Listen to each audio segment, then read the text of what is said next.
Bienvenue sur Radio-Québec. Les Québécois parlent aux Québécois. Alors bonsoir tout le monde, bienvenue dans le Web Journal de Radio-Québec, édition du 2 février 2020. On va parler ce soir du deal du siècle, comme Trump l'a appelé, le plan de paix pour Israël-Palestine. On va parler aussi un peu de la pandémie, le coronavirus qui semble se répandre. Et on va parler, en fait, j'ai juste pas grand-chose à dire, mais on va conclure sur le procès en destitution du président Trump qui tire à sa fin. Voilà, alors on va attendre juste 30 secondes, vérifier que je suis bien en ligne. Je vois toujours pas de commentaires rentrer dans les boîtes de commentaires.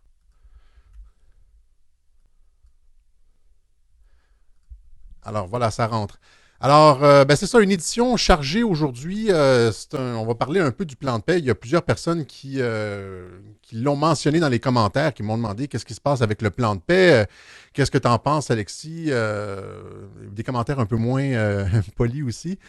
Alors, je dirais premièrement qu'en préalable, pour bien comprendre la suite des choses, il y a un certain nombre de vidéos à regarder à Radio-Québec, ceux auxquels je réfère la plupart du temps, comme Trumpologie 104 sur la chaîne YouTube. Vous descendez en bas dans les vidéos, il y a une section Trumpologie. Trumpologie 104, je parle de Trump, l'anti-mondialiste. Il y a aussi cette vidéo Trump versus le Mossad, qui sont comme un peu des préalables pour comprendre la suite des choses. Souvent, on lit des commentaires, les gens viennent d'arriver sur la chaîne et ne comprennent pas vraiment qu'est-ce qu'il y a derrière l'action du président, de quelle façon le président n'est pas à la solde d'Israël, au contraire, représente plutôt un mouvement America First de désengagement du Moyen-Orient. Il veut régler les problèmes du Moyen-Orient, arrêter d'envoyer les GI mourir pour l'État hébreu, pour les guerres de l'État hébreu, les néoconservateurs, etc. Trump représente tout ça. Trump est issu, d'un mouvement au sein de l'intelligence militaire américaine qui en avait assez de ces guerres. J'en ai parlé dans plein de web-journaux. Et le plan de paix, arrive un peu comme le couronnement de toute son action politique. Alors, donc, le deal du siècle, est-ce que c'est réellement le deal du siècle? La réponse, c'est pas vraiment. On va voir ça. Mais le président agit exactement comme je l'ai décrit dans les vidéos sur Soleimani. Quand je parlais de la frappe sur Soleimani, et j'expliquais dans ces vidéos, vous vous en rappelez tous, c'est des vidéos qui ont eu quand même pas mal de vues, j'expliquais que le fait de retirer Soleimani de l'échiquier politique pavait la voie au plan de paix. Et là, tout le monde disait, de quel plan de paix tu parles? De quel plan de paix tu parles? Eh bien, celui-là. Alors, pour qu'il y ait un plan de paix, il fallait retirer Soleimani, édenter un peu l'Iran dans la région. Ça s'est fait, j'ai fait 3 vidéos là-dessus, ça s'est fait en collaboration avec l'Iran. Ce retrait de Soleimani et ces pseudo-frappes, répliques de l'Iran, etc., qui n'en étaient pas vraiment. C'était du théâtre, exactement comme avec la Corée du Nord, les chicanes avec la Corée du Nord. Donc, il y a un certain nombre de vidéos à visionner de ce côté-là. Donc, il y a eu la séquence. On négocie avec l'Iran. Après ça, il semble que dans les négociations, une des pierres d'achoppement, ce soit Soleimani et sa vision stratégique pour le Moyen-Orient, le Proche-Orient. On le retire pour permettre les négociations de paix. Et là, paf, les négociations de paix arrivent. Donc, Soleimani devait partir avant le dépôt du plan de paix. Pas à cause qu'il y a eu une attaque sur l'ambassade américaine, là, puis que Soleimani préparait des attaques sur les ambassades américaines. C'est une raison complètement farfelue. Il fallait retirer Soleimani pour le dépôt du plan de paix, exactement comme j'ai dit dans ces vidéos-là. Je vous fais écouter un petit extrait de ce que je disais à l'époque. Il faut savoir, numéro 1, que Trump qui essaye, il y a un plan de paix pour le Moyen-Orient. On s'entend, il avait déployé la version économique du plan de paix il y a 6 mois, mais il y a un plan de paix, sur la table, là. Et donc, la diplomatie, c'est très fragile. OK? C'est très difficile de se créer, de se constituer une crédibilité en diplomatie. C'est très facile de perdre la crédibilité. Et là, on dit que Trump aurait tout foutu en l'air, les efforts diplomatiques depuis 2 ans avec l'Iran. Trump a montré de tout début qu'il voulait négocier. Trump est un négociateur, c'est pas un vote en guerre. On aurait pu comprendre une frappe comme celle-là avec George Bush. Avec Trump, c'est pas dans son registre. Parce que essentiellement, ce que ça fait, c'est que ça coupe les ponts. Alors, vous voyez donc, c'est ça, Trump est encore une fois un acteur rationnel. C'est exactement comme je l'ai dit dans cette vidéo. En fait, c'est pas dans cette vidéo-là. Il y avait une autre vidéo. Merci à Geneviève Caron pour avoir trouvé l'extrait. Dans une autre vidéo, je disais qu'il y avait une séquence. Il fallait retirer Soleimani avant de, je veux dire, de mettre de l'avant le plan de paix. C'est exactement ça. Et Trump a procédé exactement comme il l'a fait dans cette histoire de collusion avec la Russie. Hein. Je vous avais dit, je vous ai montré les extraits. Je peux pas passer des heures à toujours chercher les extraits. Ceux qui suivent la chaîne depuis longtemps s'en rappellent. J'avais dit que le soir ou le lendemain du témoignage de Mueller, j'avais dit Mueller a laissé ouvert entièrement toute la question de l'origine de cette histoire de collusion avec la Russie. Et comme de fait, le lendemain, le président Trump a eu cet appel au président Zelensky qui lui demande d'enquêter sur l'origine, le serveur de la firme CrowdStrike et de ce que les démocrates ont fait en 2016 pour torpiller sa campagne, parce qu'elle est là, la réelle collusion. Il n'y a pas eu de collusion avec l'Ukraine, il n'y a pas eu de crime de la part du président, ça a été complètement démonté lors des audiences au Congrès, puis lors du procès au Sénat. Malgré ce qu'en disent le spin médiatique là, et les démocrates, ça a été complètement démonté. Les démocrates, eux, ont réellement fait de la collusion avec l'Ukraine pour torpiller la campagne de Donald Trump. Donc, Trump a demandé d'enquêter là-dessus. Après Mueller, donc il y a eu la séquence, je vous l'avais dit, Mueller a laissé ouvert la porte et Trump, a pris l'occasion justement de commencer l'enquête sur l'origine. Et là, c'est là que William Barr, le ministre de la Justice, a commencé à dire on va commencer à enquêter sur les enquêteurs. Tu sais, c'est après tout ça parce que Mueller n'est pas allé sur l'origine. Il l'a laissé entièrement à Trump et au ministère de la Justice, à Durham, hein, qui a transformé l'enquête en enquête criminelle, etc. Et c'est la même chose avec Soleimani. Il fallait retirer Soleimani pour pouvoir permettre ce plan de paix-là. Pas parce qu'il attaquait les ambassades. OK, ça c'est. Alors, voilà, donc c'est un sujet très émotif. Et là, la plupart des personnes abordent le sujet avec des années et des années de rancune, de rengaine contre une partie ou l'autre. C'est très difficile de traiter du sujet. Moi, je ne veux pas aller. Mais premièrement, je ne suis pas un spécialiste, du Moyen-Orient. C'est pas ma spécialité. Mais je veux plutôt parler de l'attitude de Trump face au processus de paix. Donc, ce que je connais, ce qu'on sait, ce que je connais un petit peu mieux, c'est-à-dire la façon dont Trump aborde les choses, non pas les détails du processus de paix. Je ne suis pas un spécialiste non plus. Généralement, je ne vais pas dans les détails des choses. Je regarde plutôt les modèles, les régularités. C'est plutôt ça la force de Radio-Québec. Je vais me tromper des fois sur les détails, mais sur la vision d'ensemble, j'ai rarement tort. Alors, on dit le deal du siècle. Trump est, premièrement, un Uber négociateur. Okay? C'est comme le négociateur en chef. Trump, depuis presque 30 ans, dit à la télévision américaine que toutes les ententes qui sont signées par les gouvernements mondialistes, par les présidents américains, etc., sont des mauvaises ententes et que si lui, un jour, arrivait à la présidence, il renégocierait toutes ces ententes. Ça fait longtemps, il y a plusieurs clips disponibles que les gens ont vus.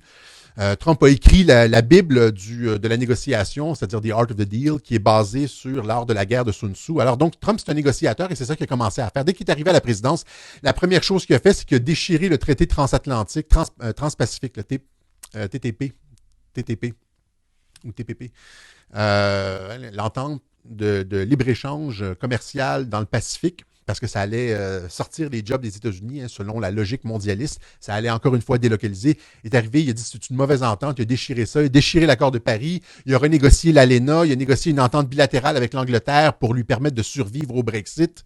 Vous comprenez, c'est un négociateur. Il a négocié avec la Corée. Il a été négocié là où on ne s'attendait pas qu'il négocie. Il a refait complètement les règles du jeu de la négociation. C'est un maître négociateur. Et là, ça a l'air, si on regarde qu'est-ce qui se passe, ça a l'air qu'il fonce tête première dans le mur sans réellement savoir quoi faire comme un vert, hein, comme un bleu, comme un nouveau... alors que c'est pas ça du tout. On va voir un peu... je veux dire... je ne suis pas dans la tête du président, mais je vais vous donner mes impressions. Alors, donc c'est ça. Trump qui... c'est ça. Pensez premièrement aux négociations avec la Corée. Trump est reconnu pour une chose, c'est-à-dire que quand il commence une négociation, il fait toujours dans l'hyperbole. il fait toujours une première proposition totalement inacceptable, sachant en bon négociateur que le premier jet n'est jamais accepté. Alors, si on sait à l'avance que le premier jet, ce qu'on dépose sur la table est jamais accepté, à quoi ça sert de faire une première proposition sérieuse et finale? La première proposition, ce qui a été déposé, c'est dû pour être négocié. C'est pas la position finale. Trump, se roule les mécaniques, dit, comme avec la Corée, là, rappelez, il menaçait d'holocauste nucléaire, d'apocalypse nucléaire, la Corée du Nord, si elle ne voulait pas négocier, etc. Il menace aussi les Palestiniens, etc. Ça a l'air d'une entente finale, mais tout ça, c'est de la négo. Trump négocie serré. Et dans ce deal-là, dans cette entente-là, les Palestiniens semblent avoir perdu énormément. C'est une entente qui n'a pas l'air, qui n'est pas tout à fait favorable aux Palestiniens. Il y a des raisons pour ça. Donc, pensez à ça. Hein? Donc, la paix semble impossible au Moyen-Orient. Les deux parties sont sur des positions non négociables, notamment sur Jérusalem, sur le retour des réfugiés, sur un certain nombre de sujets. C'est bloqué. Alors, comment Trump va faire pour débloquer tout ça, le maître négociateur? OK? Trump s'est donné un peu comme le mandat parce que là, il entend régler le dossier. Il a l'air très sérieux, il entend régler le dossier. Alors, comment est-ce qu'il va réussir à régler le dossier malgré le refus des Palestiniens? Les Palestiniens ont refusé l'entente. Elle était inacceptable. Elle est inacceptable dans sa forme actuelle pour les Palestiniens, on les comprend. Et les milliards de dollars, les dizaines de milliards de dollars que Trump lance aux Palestiniens ne semblent pas les impressionner. Je ne pense pas que les Palestiniens carburent à l'argent. Les Palestiniens sont plus à l'honneur et à la dignité. Et Trump le sait. OK? Alors, donc, Trump s'est donné comme mission de réaliser l'impossible. Hein, et, le gars voit Think Big, sti, comme dit Elvis Gratton. Ça, c'est un peu le mantra de Trump. Il y a quelqu'un qui me demandait aujourd'hui sur Patreon, c'est quoi une des phrases clés de Trump? Ben ça, c'est moi, je lui mettrais ça dans la bouche. Hein, Think Big, sti. Pensez gros, hein? C'est l'homme qui est devenu milliardaire, qui a marié une top modèle 25 ans plus jeune que lui, qui est devenu président des États-Unis, qui est en train de régler tous les problèmes, négocier avec la Corée, renégocier avec la Chine, se débarrasser de l'État profond et le couronnement de sa carrière, je pense que c'est comme ça qu'il le voit, lui, parce que j'ai toujours dit, ça fait 1 an et demi que je dis que Trump veut le prix Nobel de la paix. Le couronnement de sa carrière politique, ça sera la paix au Moyen-Orient. Alors, comment faire bouger les Palestiniens et les Israéliens? D'accord? Donc, j'ai dit que le deal avait l'air biaisé en faveur d'Israël. Ben, ça part mal parce que Trump fait la conférence de presse avec Netanyahou. Comprenez? Que normalement, si tu négocies, si tu es un négociateur, tu t'arranges pas pour t'acoquiner avec une des parties. Comprenez que Trump, en tant que négociateur, c'est ça. Donc, au début, il a l'air biaisé. Ça, c'est, tu sais, dans le jeu, là, dans le jeu de théâtre, c'est du théâtre. Dans la négociation, il y a beaucoup de théâtre, hein, du posturing, du théâtre, des relations publiques, etc. Là, il a l'air d'être massivement du côté d'Israël. D'ailleurs, Israël semble accepter l'entente telle qu'elle est là, sans compromis, et puis c'est comme ça a l'air une entente tout en faveur d'Israël. OK? Mais c'est une stratégie de négociation, okay, comme j'ai dit. Pourquoi Trump s'acoquine avec Israël? Ben, premièrement, parce qu'il sait, comme j'ai dit, là, il sait que le premier jet va être refusé par les Palestiniens. Mais deuxièmement, à cause de la présidentielle de 2020, Trump veut se présenter devant l'électorat américain comme étant celui qui est aux côtés d'Israël. Il va aller chercher, il veut voler le vote juif aux démocrates. Les démocrates qui, normalement, reçoivent la plus grosse part du vote juif aux États-Unis. Là, présentement, les démocrates sont dans une phase de radicalisation avec les Ilhan Omar, anti-israélienne, Rashida Tlaib, etc., Ocasio-Cortez et tout ça. Donc, c'est la gauche anti-israélienne et les démocrates sont sur le point de perdre le vote juif aux États-Unis et Trump s'arrange pour aller lui récupérer tout ça.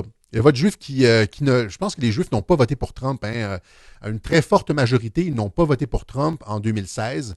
Il était décrit comme un antisémite, principalement parce qu'il décriait les médias contrôlés par beaucoup par des Juifs. Il décrivait aussi les special interests, globalistes, les médias, etc. Et tout ça, hein, dans ces cercles-là, les Juifs sont surreprésentés. Alors, il a été décrit en 2016 comme le nouvel Hitler, comme un antisémite, etc. Et là, c'est pas ça du tout qui se passe. Il faut savoir aussi que Trump, selon l'art de la guerre, les négociations, je veux dire, the art of the deal, fait toujours dans la surprise. OK? Alors donc, rappelez-vous, encore une fois, avec la Corée, comment Trump était en chicane avec Kim Jong-un et tout d'un coup, sorti de nulle part, on le voit traverser la frontière de la zone démilitarisée et serrer la main du président nord-coréen qui était jusqu'à il y a quelques heures persona non grata. Alors, il va probablement se passer exactement la même chose avec les négociations entre Israël et Palestine, c'est-à-dire que ce qu'on voit présentement, ce qui est mis sur la table présentement, c'est pour les médias, c'est un peu comme... c'est pas exactement comme la Corée du Nord, là, parce que la situation est un peu différente, mais les choses vont bouger éventuellement, j'en suis persuadé. Trump surprend toujours, OK? Alors donc, c'est ça. Pourquoi il se présente avec Netanyahou, etc., c'est pour la présidentielle de 2020, mais éventuellement, c'est Israël qui va devoir faire des concessions. OK? On se rappellera, en 2018, lorsque le président avait reconnu Jérusalem comme la capitale de l'État hébreu, il avait dit à ce moment-là, Israel will pay higher price in peace talks after embassy move. Et là, il faut le rappeler, ça. C'est-à-dire qu'il disait essentiellement qu'Israël avait tellement obtenu un gros morceau avec ce déplacement de l'ambassade à Israël, etc., qu'ils allaient payer un très fort prix lors des négociations avec les Palestiniens. Or, on n'a pas vu ça présentement dans l'entente. Les Palestiniens perdent plein de choses. Ils perdent des terres fertiles sur le long de la vallée du Jourdain, Jérusalem, etc. Bon, ils n'ont pas le droit d'avoir une force militaire, un ensemble de trucs, là.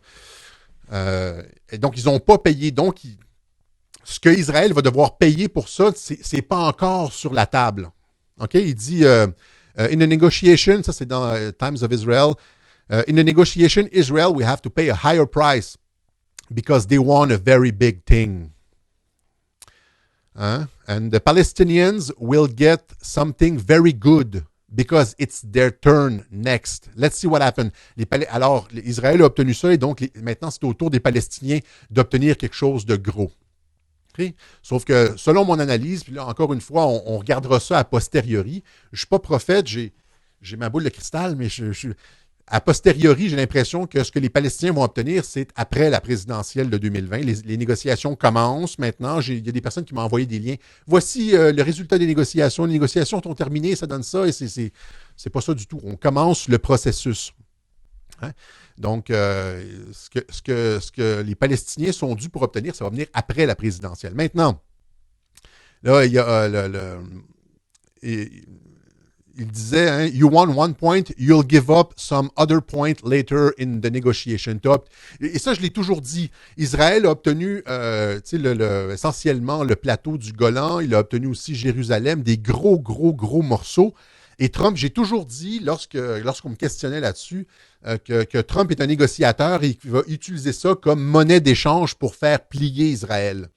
Israël a obtenu des gros morceaux et après ça, il va devoir faire des concessions. Mais le moment où est-ce qu'Israël doit faire des concessions n'est pas encore arrivé parce que Trump se colle sur le vote juif avant la présidentielle. Okay? Et il y a même en mai le ministre de la Défense israélien, Avigdor Lieberman, qui reconnaissait qu'Israël allait probablement payer un fort prix pour avoir reçu l'ambassade là, à Jérusalem. Et il dit « There's no free lunch. Hein? But it's worth paying, mais ça vaut la peine. Il va falloir payer, mais ça vaut la peine. Hein? On devrait être content de ça et se préparer à en payer le prix. Okay? Alors ça, c'était en 2018. Okay? Donc, il n'y a rien que Trump a donné à Israël qui ne sera pas par la suite monnayé dans un échange. Okay, en faveur des Palestiniens. Présentement, les Palestiniens n'ont rien reçu. On est au début du processus. Je vais maintenant continuer avec, des éléments dont j'avais parlé dans Trump versus le Mossad, c'est-à-dire que Trump fait le jeu d'Israël, comme je le dis, probablement pour la présidentielle, parce que l'administration Trump a tout fait pour se débarrasser de l'influence du Mossad sur les institutions américaines. J'en ai parlé dans cette vidéo. Donc, notamment QAnon qui a parlé de la structure de commandement des médias mainstream, des médias de masse, comme on dit. Alors, encore une fois, sur qanon.map, je mettrai le lien sur YouTube. Là. Les gens me demandent, je suis toujours obligé de le mettre manuellement. Je vous donnerai le lien des sites sur Internet. Vous pouvez aussi aller lire, aller poser des questions sur QAnon français sur Facebook. Il y a Dana Dlumen qui répond très bien aux questions, qui connaît souvent les dossiers mieux que moi en ce qui concerne QAnon. Donc, il montrait ici la structure de commandement des médias américains. Ça, c'est l'administration Trump, c'est les communications de l'administration Trump. Hein. Les médias contrôlés par Israël, contrôlés par le Mossad, qui essayent depuis le début de torpiller la candidature de Donald Trump. Hein. Donc, il montrait ici le Mossad qui contrôle certains des médias alternatifs, les médias traditionnels et des politiciens aux États-Unis. Hein. Donc, c'était... QAnon informait la base de Trump que les médias étaient contrôlés, les médias mainstream américains étaient contrôlés par le Mossad. Trump voulait que sa base comprenne qu'une puissance étrangère contrôle les médias aux États-Unis. OK? C'est pas un pantin, là, c'est quelqu'un qui essaie de se débarrasser des chaînes. Hein? Et aussi, ça ici, c'est l'image des généraux de l'intelligence militaire avec Trump. Hein, probablement que là-dedans, on a l'ensemble ou une bonne partie de l'équipe de QAnon.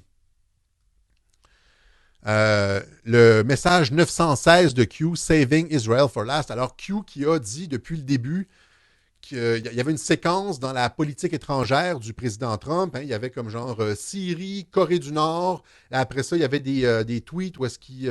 pas des tweets, mais des messages où est-ce qu'il disait « Iran next hein, ». L'Iran est...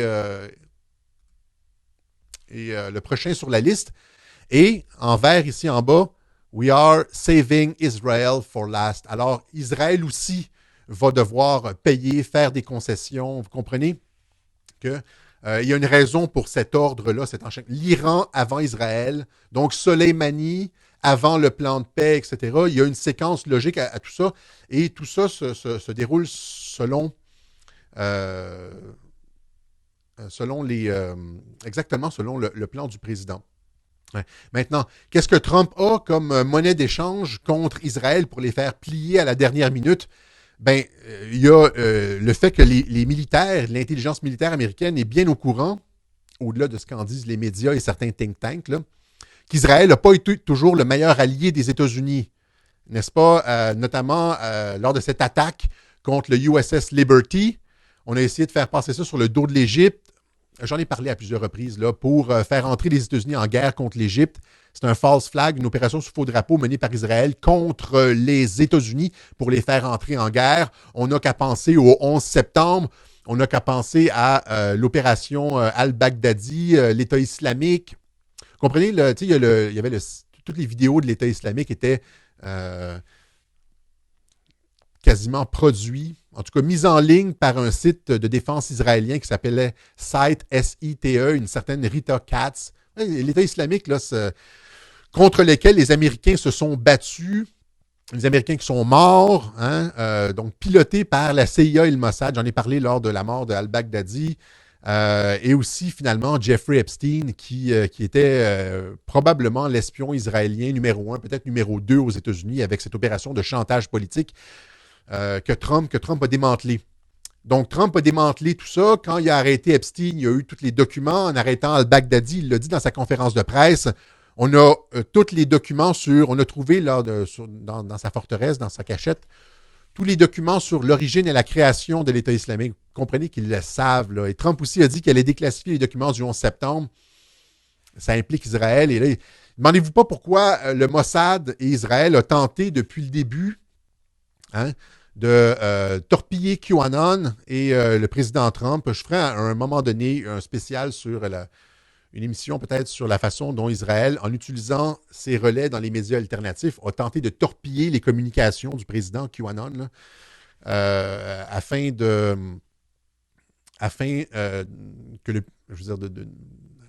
bloquer de bloquer les communications du président. J'en parle dans Trumpologie 103.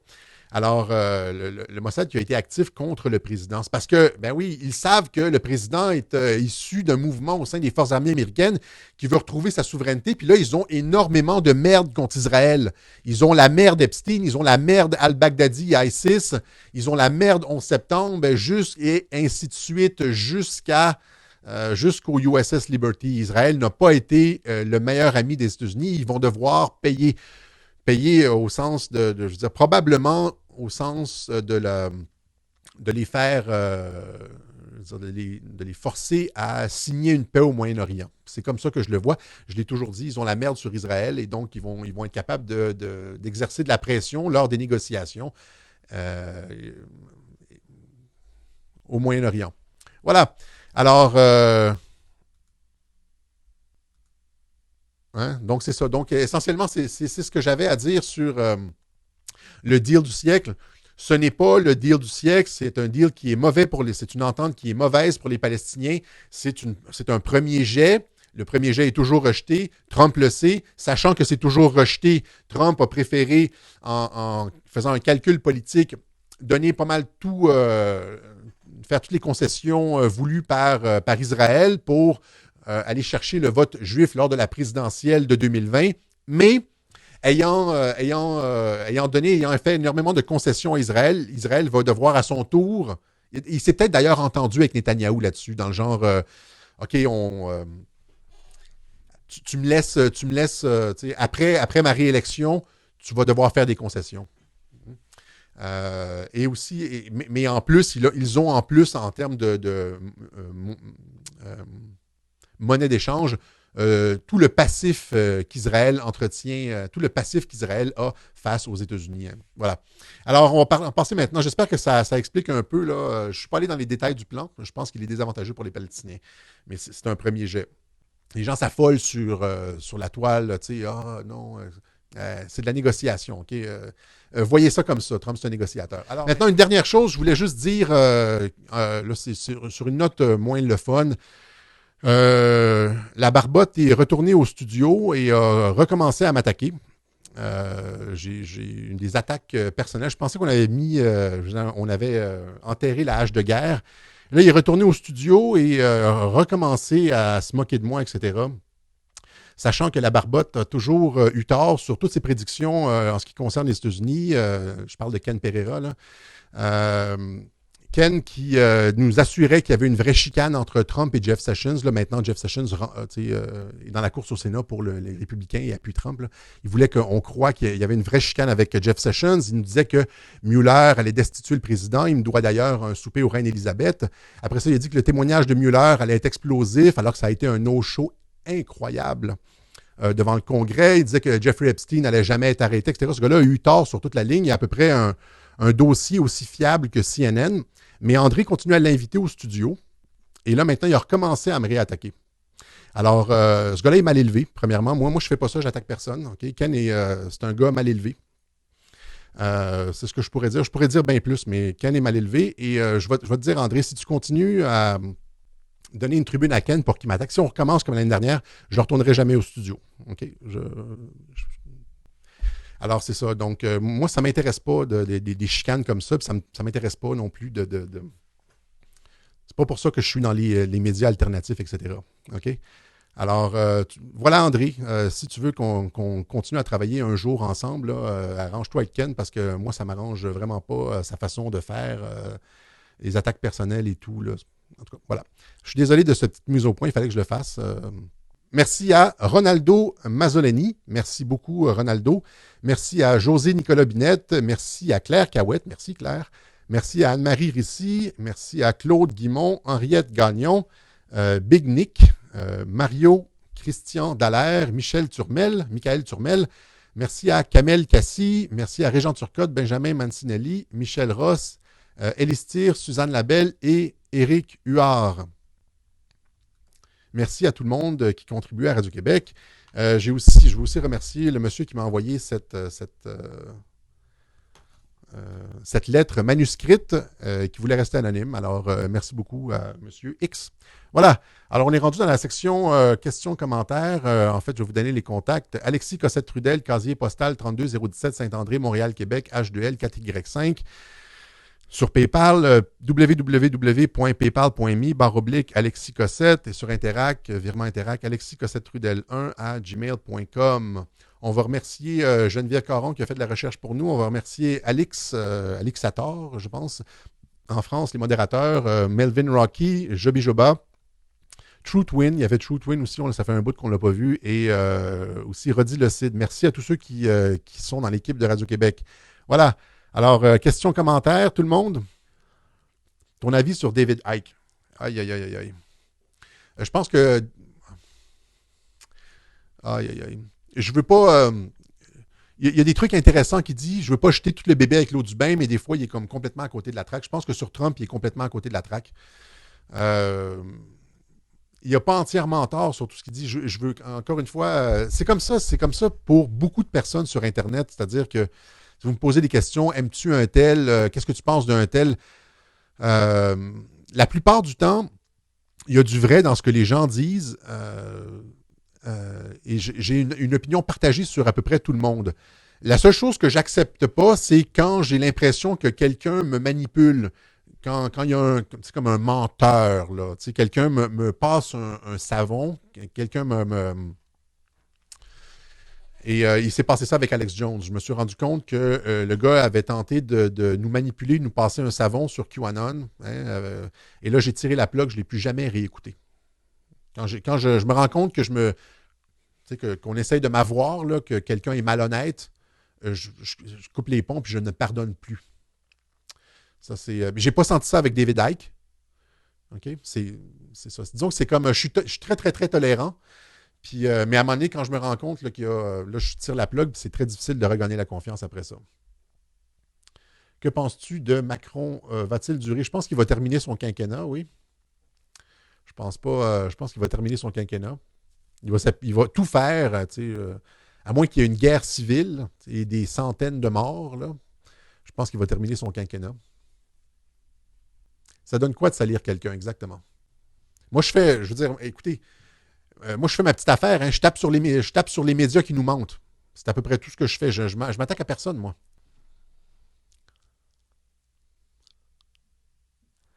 Pourquoi Trump ne règle pas ce qui nous tue par les airs, les avions de l'État profond, mondialistes, les chemtrails? Je pense que c'est en partie réglé aux États-Unis, les chemtrails. Encore une fois, il reste à savoir, c'est qu'est-ce qui est de juridiction. C'est parce qu'il faut voir aussi, il y a des questions de juridiction, c'est des questions légales. Hein. Trump n'a pas contrôle sur l'espace aérien canadien, mettons. Okay? Quoique, avec NORAD, là, mais il y a probablement une question de juridiction, mais je pense que les chemtrails aux États-Unis, ça s'est beaucoup, beaucoup amélioré. Que penses-tu lorsque Donald Trump va être élu, que ça va aider Maxime Bernier ici? Ouais, je sais pas. Je suppose que oui. Que penses-tu de Alan Dershowitz? C'est un gars qui aime Israël, apparemment. Il est très, très, très, très pro-israélien. Mais il a l'air d'avoir une opinion. En tout cas, c'est un démocrate. Hein, c'est un démocrate genre clintonien. Qui a été juste dans cette histoire.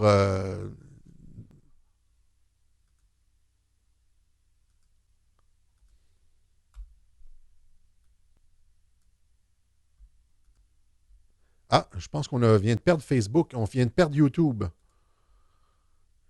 Pourquoi donc?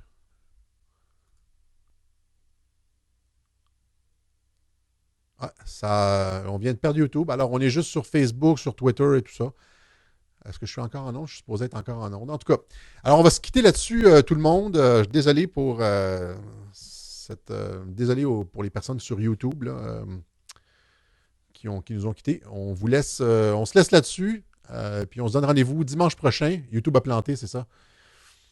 Alors, dimanche prochain pour une autre édition du Web Journal de Radio-Québec.